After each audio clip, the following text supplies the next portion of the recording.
अरे अय्या कान है यार। कौन है यार? अरे वो चंदवा कसनी है रे।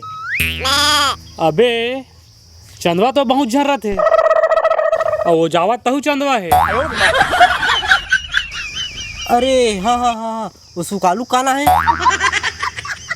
जाना तो ऐसे लगा थे लेकिन साले याद नहीं आते। ए मोला कुछ बोले हो काजी? हमन तोला कुछ नहीं कहन गा, हमन तो सुकालू का नाम है तेला याद करा था।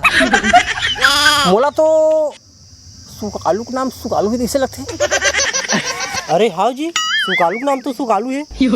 मैं कहे हो ना, मोला याद है ऐसे लगा कि के अच्छा तो मैं रुकाऊं कि जाऊं? नहीं तो यही में रहा, हमन जात हैं।